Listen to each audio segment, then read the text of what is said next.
सुप्रभात, good morning. सीधा सौदा के आज के इस थर्सडे के एडिशन में आप सबका स्वागत है।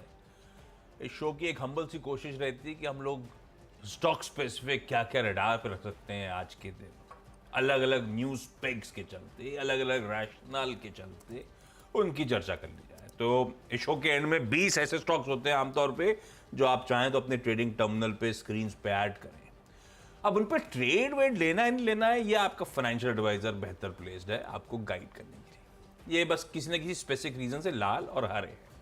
स्टॉक का बिहेवियर आप मार्केट खुलने के बाद ऑब्जर्व करें। गिफ्ट निफ्टी के संकेत तो ठीक हैं, 1/4% हरे निशान के साथ आज निफ्टी 50 की एक्सपायरी के दिन हम कामकाज की शुरुआत करेंगे।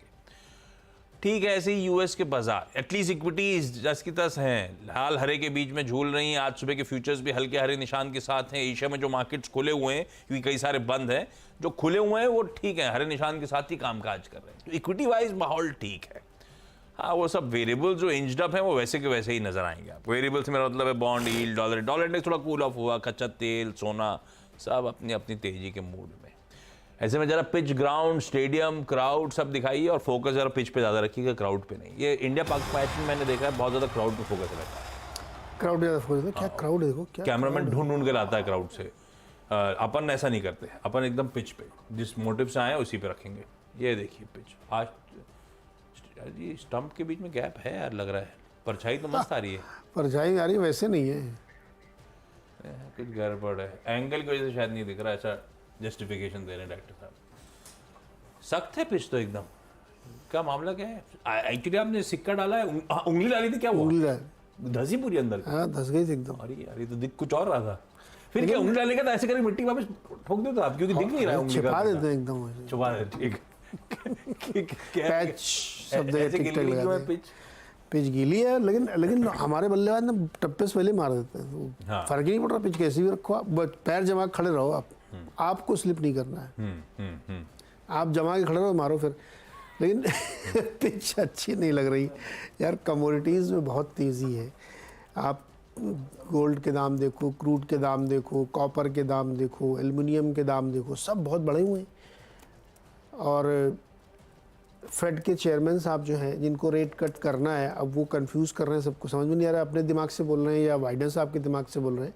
क्योंकि दो तरह की बातें बोल रहे हैं कि कभी कहता है कि हाँ कट के लिए माहौल एकदम तैयार है, इस साल तो कट होगा ही होगा। फिर कहते हैं कि नहीं, मैं समय लूँगा, मैं और देखूँगा। अच्छा, उनके एक कल अधिकारी थे जिनको कल एक भाषण देना था, नाम भूल रहा हूँ मैं इस समय, उन्होंने कहा 4th क्वार्टर में जाके हम लोग सोच देखेंगे कट वट होगा कि नहीं होगा। अभी 4th क्वार्टर मतलब हम लोग एक कट बचा खाली। तो ये इस तरह की कन्फ्यूजन फैला दिया है वहाँ पे लोगों ने। तो मार्केट अभी तो अपने पैर जमाए खड़ा हुआ है, बल्लेबाजी कर रहा है। लेकिन मुझे कमोडिटी के चैलेंज ज़्यादा सीरियस इसलिए लग रहे हैं क्योंकि गोल्ड क्रूड जिस तरह से भागा वो तो आपको कंफर्ट दे सकता है, सिल्वर लाइनिंग की तरह गिरेगा जितनी तेज़ी से चला है। लेकिन बाकी जो कमोडिटीज़ चल रही ना, वो इतनी तेज़ी से नहीं गिरने वाली। और ये सिक्लिकल होता है, हो सकता है कि कुछ समय तक आपको ये चले तो प्रॉब्लम आ सकती है। तो इसलिए मैं कह रहा हूँ कि मार्केट थोड़ा सा ध्यान आज रखना चाहिए, क्योंकि कमोडिटीज़ की इतनी रैली ना बहुत अच्छी नहीं मानी जाएगी। इनपुट कॉस्ट जो अभी तक आप बड़ा मज़े कर रहे थे, एंजॉय कर रहे थे, वो शायद निकल सकता है। और कॉपर सबसे इम्पॉर्टेंट कमोडिटी मानी जाती है सब में। कुछ भी आप बनाओगे ना, स्टील का भी बनाओगे, डॉक्टर कॉपर तो लगेगा ही लगेगा। तो थोड़ी सी ये देखो $2300 इस रफ्तार से चलेगा तो वो जल्दी हो जाएगा टारगेट अपना 2300। और जबकि आपकी करेंसी भी 83.5 पे पहुंच चुकी है रुपी अगेंस्ट डॉलर। अभी सुबह तो 2318 था, तो और तेजी थी, मतलब तेजी में ही है, कंसोलिडेट कर रहा होगा। 70,000 पार। ये देखो डॉलर 83.45 रिकॉर्ड लोज हैं ये, रिकॉर्ड लोज। तो सब कुछ ना एक कैसे माहौल बना हुआ है, इसलिए रुका हुआ है। किसी एक ये माहौल किस चीज़ का बना हुआ है? वो बोलने फेड वाले नहीं करूंगा। कल अपने गवर्नर साहब भी आगे कुछ ज़्यादा कुछ कर नहीं पाएंगे बेचारे। देखिए, कल हमने आवाज़ MPC की। हाँ। तो मैंने डिस्कस, उन्होंने कहा भारत में कुछ नहीं होने का, ना कोई रुख बदलेगा, ना पॉलिसी का कुछ नहीं होगा, 3rd क्वार्टर में देखेंगे, अक्टूबर नवंबर के आसपास। लेकिन प्रॉब्लम ये कहें या अच्छी बात है कि जब इकॉनमी ग्रो कर रही है आपकी US की इतनी तेज़ी, तो ट्रेडर्स के मन में, कंपनियों के मन में ये है भरोसा कि जब हमारा काम धंधा चल रहा है तो रेट कट ना भी हो तो चलेगा। लेकिन सर्विस पीएमआई का डेटा कल आया है यूएस का, वो नीचे है। और ये सिचुएशन ना एकदम टाइट सिचुएशन, तेज वाली बहुत देर तक रुक नहीं सकती, तो कहीं भी प्रॉब्लम आ सकती है। इसलिए मुझे लगता है कि दिक्कत होगी। इंडिया में क्या है, अपने यहाँ भी बहुत तेजी है इकोनॉमी में, 8% की ग्रोथ हम लगातार कर रहे हैं। तो अब इतनी तेजी अगर यहाँ बनी हुई है तो ट्रेडर्स क्यों छोड़ेगा अपनी पोजीशन। तो अब जो ये कमोडिटी वाली बात मैं कर रहा हूँ, ये प्रॉब्लम इसलिए करे क्योंकि ये रियल है, ये आपकी इनपुट कॉस्ट बढ़ा देगा। तो आप या तो और दाम बढ़ाओगे, नहीं बढ़ाओगे तो अपने मार्जिन पे हिट लोगे, तो आपको Q1 में दिखेगा ये सब। इसलिए मैं करूँगा अभी दिक्कत, अभी तक कमोडिटी नरम पड़ी थी। गवर्नर साहब थोड़े से चिंतित नजर आएंगे। गवर्नर साहब बिल्कुल चिंतित होंगे, $90 पे क्रूड पहुंच गया, खास तौर पे क्रूड को लेकर। क्रूड उन्होंने 85-90 बोला था, अभी 90 पहुंच गया हायर साइड में। चलिए भाई, पर तो ठीक है, क्या किया? चालू की जब तक ब्रॉडर मार्केट चकाचक, जब तक चल रहा है, तब तक चल रहा है। चकाचक। हाँ, थोड़ा कॉशियस रहिएगा, लेकिन ये सब चीजें कभी ना कभी वे ऑन करने आएंगी। ऐसा नहीं है कि बाजार भूल ही जाता है, कब पलटेगा इसका कभी ना कभी तो अपने को कॉशियस रहने का है। खैर, आपको बस स्टॉक्स मेंशन कर रहा हूँ लाल और हरे के हिसाब से, बाकी बिहेवियर वॉच आउट करिएगा बाजार का। भाई कमेंट्री गड़बड़ है, इक्विटीज कुछ और तस्वीर दे रही है। पहला है क्वार्टर, अब कई सारे क्वार्टर अपडेट्स आ रहे हैं क्योंकि अब रिजल्ट सीजन एकदम सर पे खड़ा हुआ है। जो आया पहला वो एवेन्यू सुपरमार्ट्स, या जिसे अपन डी मार्ट कहते हैं, उसके Q4 अपडेट। यार स्टॉक की चाल वैसे पहले ही बहुत तेजी हो चुकी है, और वो तेजी पता नहीं किस बात के लिए हो रही थी। या तो काफ़ी इलॉन्गेटेड समय एक बैंड पे रुका हुआ था, वैल्यूएशन हमेशा रिच थे, अच्छा खासा कंसोलिडेशन हुआ है, लोअर बैंड से अब बढ़िया मूव कर रहा है। तो ऑलरेडी चला हुआ स्टॉक है, ऐसा नहीं कि कोई सरप्राइज होगा। स्टॉक ने क्या क्या डिस्काउंट कर रखा है आई डोंट नो, पर अपडेट बहुत बढ़िया है। अपफ्रंट क्या अपडेट में आता है, दो चीज़ें आती हैं इसकी, रेवेन्यू का आंकड़ा और हमारे कुल स्टोर एडिशन। क्योंकि अपन लोग बीच में बात करते एक जोड़ा, आज 2 जोड़े, 3 जोड़े खूब हो रहे थे स्टोर एड्स, है ना। तो पहले तो स्टैंडअलोन रेवेन्यू जो है उसमें 19.9%, इसलिए कह रहा हूं 20% पक्की है, 20% की हेल्दी ग्रोथ है। ये इस कंपनी के खुद के औसतन पिछले कुछ समय के ग्रोथ से बेहतर ग्रोथ डिलीवर कर रहे हैं। पर उसके पीछे एक रीजन ये भी हो सकता है कि इस क्वार्टर में बहुत सारे स्टोर एड्स हुए थे, उससे कुछ ना कुछ तो कंट्रीब्यूशन शुरू हुआ होगा। पर इशू ये है कि अपने पास इस कंट्रीब्यूशन शुरू होने के पीछे का इम्पैक्ट नहीं पता, क्योंकि मार्जिन की पिक्चर अभी अपने को पता नहीं, वो एक अनसर्टेन है। जो रिजल्ट्स आएंगे तभी पता चलेगा। पर मुझे थोड़ा सा डर इस बात का भी लग रहा है कि इस तरह के स्टोर एडिशंस हो रहे हैं तो मार्जिन पे बटा पे थोड़ा सा इम्पैक्ट आ रहा होगा, क्योंकि स्टोर्स को मोमेंटम पकड़ने में, कैचअप करने में समय लगता है। खैर, दूसरी तरफ स्टोर एडिशंस गजब के हैं।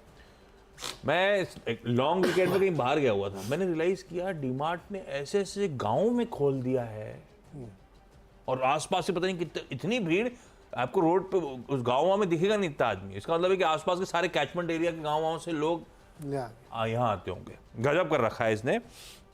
खैर, 365 कुल स्टोर्स की संख्या इन्होंने बताई। 365 मतलब हो गया काफी एग्रेसिव, क्योंकि Q1 में जोड़े थे 3 स्टोर, Q2 में जोड़े थे 9, फिर आए 5, और अगर आप 365 का है इसका मतलब है 21 नए स्टोर्स ऑलरेडी इस क्वार्टर में खोल डाले डीमार्ट ने। बहुत एग्रेसिव एक्सपेंशन, बढ़िया रहा, बहुत बढ़िया अपडेट्स है। बस मार्जिन्स को लेकर निगलिंग वरी कहीं संभाल लिया तो मजा आ जाएगा। दो देखते हैं, आज मैं ग्रीन लेके चलूंगा इस अपडेट पे। अपडेट रिलेटेड तो कोई इशू नहीं, अपन अजम्पशन ले रहे हैं कि कोई दिक्कत आ सकती है, लेकिन वो देखेंगे जब आएगी। दूसरा, कमोडिटीज की इन्होंने बात करी। कल 3:30 बजे जब अपन छोड़ के गए थे बाजार का क्लोज, तब उस समय इंटरनेशनल मार्केट्स में कॉपर था $4.08 पे। आज सुबह वही कॉपर इंटरनेशनल मार्केट्स में खड़ा है 4.22 पे। जब मैं आने से पहले स्टूडियो चेक कर रहा था, मतलब 7 बजे मोटा मोटी पकड़िए। 4.08 पे छोड़ा इक्विटीज ने, 4.22 पे हैंडओवर मिल रहा है, यानी कि कॉपर की कीमतें कल और आज के बीच में 3.4% का इंटरनेशनल मार्केट में जंप डिलीवर कर रही है। दो ही स्टॉक जहन में आते हैं मेरे, हिंदुस्तान कॉपर, लेकिन वो एफएनओ कर्व में था, तो मैं चला गया हिंडाल्को के साथ। हालांकि बहुत तेजी में आ रहा है ये stock, day on day jump है, पर हिंडाल्को का आज फिर ग्रीन रखते हैं। एल्यूमिनियम और चाहे वो कॉपर हो, उसकी मैन्युफैक्चरिंग कंपनी आपकी स्क्रीन पर है। तीसरा एक ऑर्डर बैक करने की न्यूज आई थी, वो थी KEC इंटरनेशनल। गजब है यार ये धंधा आरपीजी ग्रुप का। ऐसा ऑर्डर एडिशन, ऐसा ऑर्डर एक्रीशन, जब देखो अपडेट्स आते रहते हैं। इस बार आया है कि 816 करोड़ रुपए, मेरे ख्याल से फ्लैगशिप धंधा तो KEC है अब इनका, अपने वाले गोयनका साहब का। हाँ। 816 करोड़ रुपए के नए ऑर्डर्स तमाम बिजनेसेस में। अब उसमें बहुत सारी डिटेलिंग थी, इंडिया, US सब जगह से ऑर्डर्स बैक करे हुए हैं, उसकी डिटेलिंग में नहीं जा रहा। इस 816 करोड़ रुपए के ऑर्डर्स को जोड़ लिया जाए तो इस FY24 में 18,100 करोड़ के नए ऑर्डर्स KEC ने बैक करें। 18,100, $3 बिलियन ऑर्डर बुक एडिशन हुआ है। इसको ग्रीन ही रखते हैं। हालांकि KEC अब इतने ऑर्डर न्यूज की अपडेट देता है कि बहुत ज्यादा वैसे रिएक्ट भी नहीं करता। ये ऑलरेडी बाजार अपने वैल्यूएशन सब कुछ कैप्चर, बहुत मिलते हैं इसको। 3 हो गए, तीनों आज हरे हरे हैं। अच्छा, अपने पास तो आज कमोडिटी पे ही हमने नहीं बिल्कुल ठीक है, ज़्यादा फोकस किया है। तो शुरू में तो 2 अपने जो सरकारी प्रभाव के कारण दबाव में रहेंगे, ONGC और OIL। ये उन्होंने क्या किया, क्रूड पे सरकार ने, अब लगता था कि बढ़ेगा ही, लेकिन बहुत स्टीप हाइक कर दी। 4600 से सीधे 6800 रुपये पर टन विंडफॉल टैक्स लगा दिया। आना तो था ना, कच्चा तेल तो पिछले अपडेट से लेकर 90 पे खड़ा कर दिया लाके। ऊपर से आप OMC से कटवाए थे तो कहीं से भरपाई तो कराओगे भाई। 10% ही तो बढ़ाया है आपने, तो 39% बढ़ाया। तो OMC का भी तो एडजस्टमेंट यहीं प्ले आउट होगा, नहीं तो कहाँ से लाएंगे बेचारे? तो भैया ONGC ने सबका ठेका ले रखा है कि तो, पूरे संसार की जो समस्या है हम ही करेंगे। अभी तो आप ही ने लिया है। बेचारा वो योग याद करो जब सारी सब्सिडी ये करता था भाई, सब्सिडाइज ONGC, क्योंकि उसको लगता था ये खूब कमा रहा है तो तुम सब भाइयों का दुख दर्द बांटो। परिवार का बड़े का ये काम है। अब उससे एक मुक्ति मिली थी तो फिर ये लग गया। अरे ONGC ने तो क्या गुनाह किया? बड़े का काम यही है। ONGC के शेयर होल्डर को भी याद करो। शेयर होल्डर पता होना चाहिए कि सबसे बड़ा शेयर होल्डर कौन है और उसका इंटरेस्ट क्या है। तो मतलब छोटे लोगों को वैल्यू नहीं है सरकारियों को, इसलिए तो वही वैल्यूएशन नहीं मिलते जो आप ही के अड्डा में अपने सुनील हाँ, अभी कह रहे थे ना, पिछले हफ्ते लंबा डिस्कशन हुआ। तो भाई लॉजिक वही है ना कि आपको इसीलिए तो इनको वो डिस्काउंट वैल्यूएशन नहीं मिलेंगे जो इनके पीएस प्राइवेट सेक्टर के मिलते हैं। ये हमेशा होगा एक्चुअली। अभी बीच में ऐसा हो गया है कि कई सारे सरकारी प्राइवेट से कहीं ऊपर छलांग लगा गए वैल्यूएशन पे भी। हाँ, कभी ना कभी एनामली करेक्ट होगी। तो ये आज ONGC और OIL, ध्यान रखो इस पे क्रूड पे लगा दिया गया विंडफॉल तगड़ा, तो दबाव में रहेंगे। दूसरा, मैंने ये आपको बताया सुबह कि दाम बहुत बढ़ रहे हैं एल्युमिनियम के, कॉपर के, इन सब के। तो वेदांता की, हालांकि वेदांता के साथ एक ट्रिक है, कच्चा तेल ये भी प्रोड्यूस करते हैं, केन एनर्जी इसी के अंदर है। तो पता नहीं कितना न्यूट्रल हो जाएगा, क्योंकि वेदांता के पास जो केन है राजस्थान में ऑयल प्रोडक्शन में, एक्स्ट्रा देने तो का, हाँ दे देगा, लेकिन चूंकि उनका एल्युमिनियम का, कॉपर का बड़ा धंधा है, तो इस और बिजनेस अपडेट भी दिया है। आज कमोडिटी की रैली रहेगी मेरे को लगता है।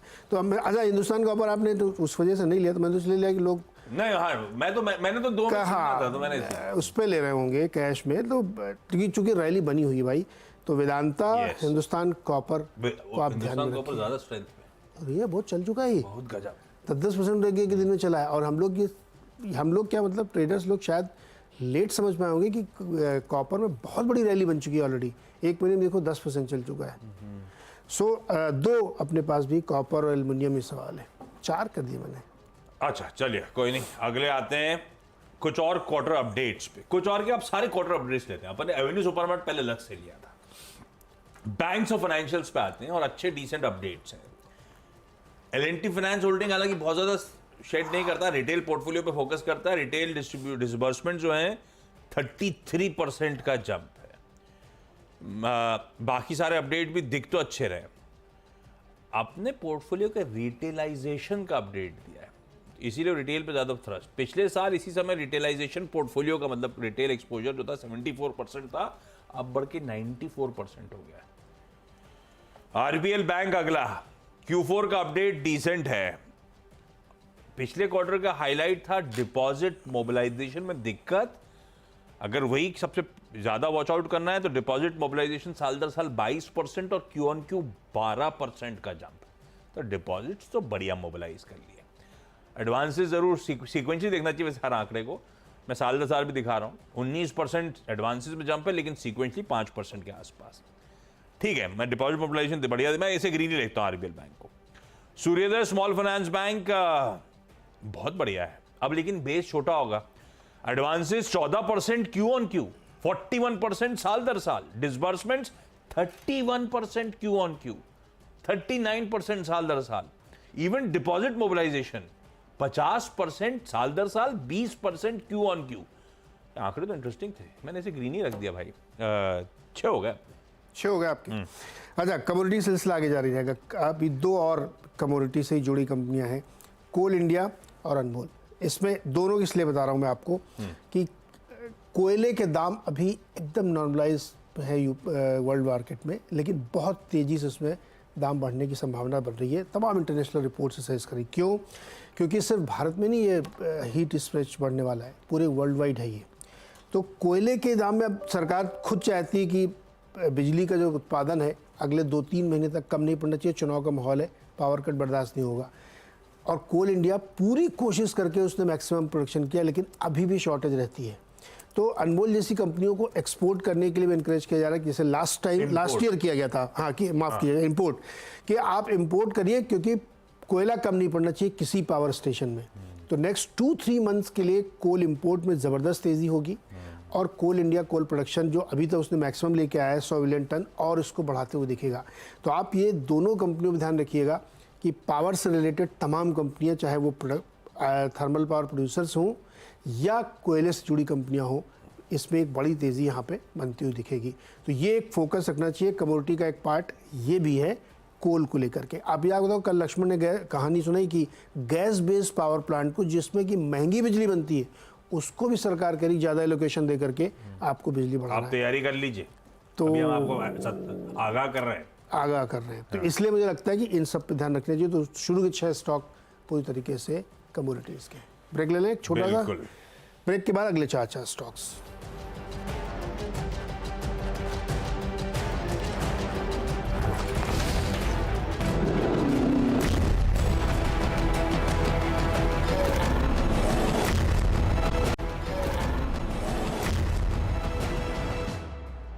स्वागत है एक बार फिर से आपका, और फटाफट अगले 4 स्टॉक में। जी पावर को ध्यान में रखिएगा।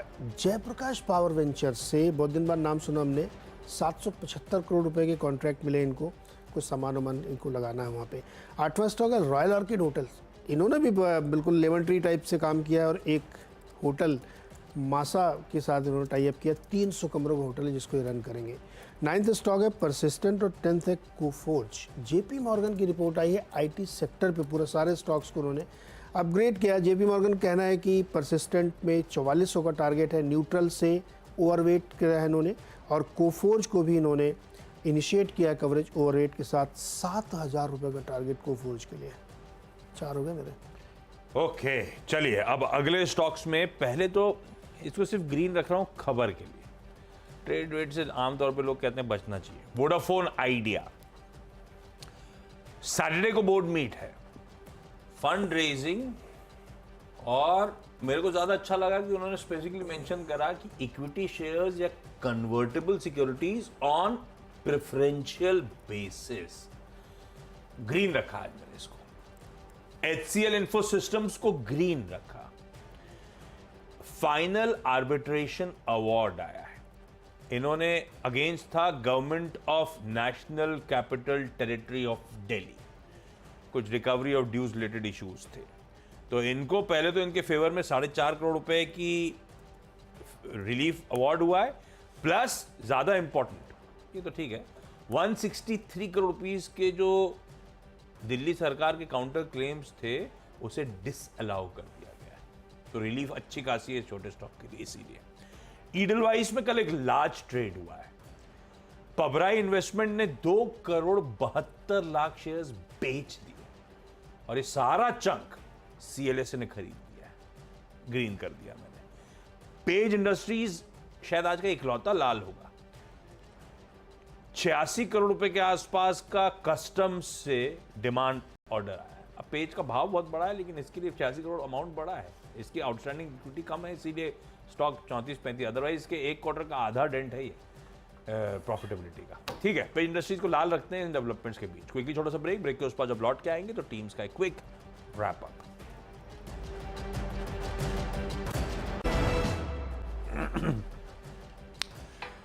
चलिए भाई, ब्रेक के बाद आप सबका स्वागत है मेरी 10 की सीधा सौदा की टीम। क्विकली आपकी स्क्रीन पर Q4 अपडेट्स आए, कई सारे अच्छे ही लग रहे हैं सबके सब। एवेन्यू सुपरमार्ट्स अच्छा उसके बीच हिंडाल्को, इसीलिए क्योंकि कॉपर में कल और आज के बीच में इक्विटीज के लिहाज से हमारे लिए 3.5% का इंटरनेशनल मार्केट में कॉपर में उछाल है, तो उस पर रिएक्ट करना है। केईसी इंटरनेशनल ने 800-900 करोड़ रुपए के ऑर्डर्स बैक करे। L&T फाइनेंस होल्डिंग का Q4 update decent, RBL bank का डिसेंट, सूर्योदय का ठीक ठाक। वोडाफोन आइडिया की सैटरडे को बोर्ड मीट है, फंड रेजिंग प्रेफरेंशियल बेसिस पर, इसीलिए ग्रीन कर दिया। HCL इन्फोसिस्टम का आर्बिट्रेशन अवार्ड, वो दिल्ली सरकार की जो लाइबिलिटी क्लेम्स थे उसको खारिज कर दिया। ईडलवाइज फाइनेंशियल में लार्ज ट्रेड में CLSA ने माल खरीदा, हालांकि पबराई ने बेचा भी, ये ध्यान रखिएगा। पेज इंडस्ट्रीज वो कस्टम्स ऑर्डर के चलते लाल रखा है, 10 हो गए। ओके, अब चूंकि कच्चे तेल में बढ़ा दिया गया विंडफॉल टैक्स और बहुत तगड़ा बढ़ाया गया है, सीधे 4600 से 6800 कर दिया गया, तो इसलिए ONGC OIL जैसी कंपनीज पे थोड़ा बहुत वेदांता पे असर पड़ेगा, लेकिन वेदांता के लिए पॉजिटिव ये है कि एल्युमिनियम और कॉपर के दाम बहुत तेज़ी से बढ़ रहे हैं। हिंदुस्तान का ऊपर ध्यान रखिए। कोयले की डिमांड अचानक से सर्ज हो रही है, क्योंकि सरकार भी चाहती है कि थर्मल पावर को और कोयला सप्लाई हो, तो कोल इंडिया, अनमोल को कोल इम्पोर्टर टाइप की कंपनी से ध्यान रखें। जी पावर को JP पावर से कॉन्ट्रैक्ट मिला है 750 करोड़ का। रॉयल ऑर्किड होटल्स ने मुंबई में एक होटल चलाने के लिए टाई अप कर लिया है, और साथ ही परसिस्टेंट पे JP मॉर्गन की रिपोर्ट है, टारगेट रेस किया है। कोफोर्ज में 7000 के टारगेट के साथ JP मॉर्गन ने कवरेज इनिशिएट किया है।